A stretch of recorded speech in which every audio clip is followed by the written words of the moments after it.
Okay, I said that there were 6 positions and that one of those positions was the guard.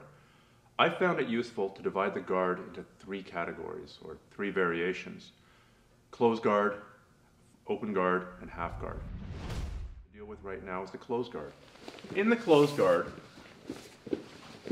your legs are locked around your opponent. Some people lie here like this and think that this is the closed guard, especially if they're fighting with their hands, they'll forget about their legs.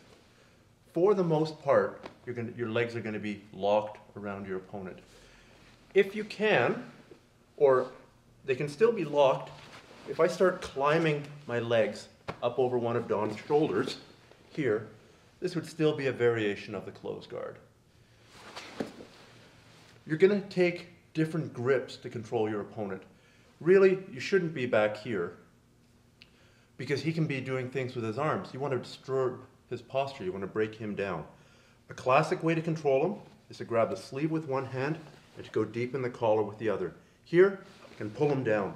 Notice how I'm also pulling with my legs. I'm not just here, I'm also bringing my knee towards my face. Here.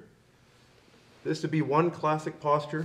Some people like grabbing the gi and the pants, or the sleeve and the pants. Another posture with the arms that works well, gi and no gi, is to overhook. I'm going to take this arm, I'm going to wrap Don's arm. If he has a gi, I might open it and feed it into this hand. We're here and here. Now I can control his head with the other hand. If we're talking self-defense or MMA, that's a pretty good posture because it's hard for him to land the killer knockout blow here. Yeah, he can chip away at my ribs, he can chip away at my head, and there's things I can do, but I'm unlikely to get knocked out in one blow. Instead of the overhook, you can also do the underhook, coming under the arm, controlling the head, and here. Yes, he can still harass you. I said it's a neutral position. It's not a dominant position. So that's how you can use your legs to control him in the closed guard. That's how you can use your arms to control him in the closed guard. Something else I should talk about is what your hips are doing. Most of the time, if I'm attacking Don, if I'm getting the advantage here, my hips are doing one of several things. They're probably not going to be flat here. I'm going to be perhaps tilted. See how I'm beginning to come out to his back? Or alternately, my hips will be out this way. They're either going to rotate in this direction or in that direction. Flat on your back, with your shoulders on the ground and both hips on the ground, that's kind of a dead position. I can choke him, but not much else.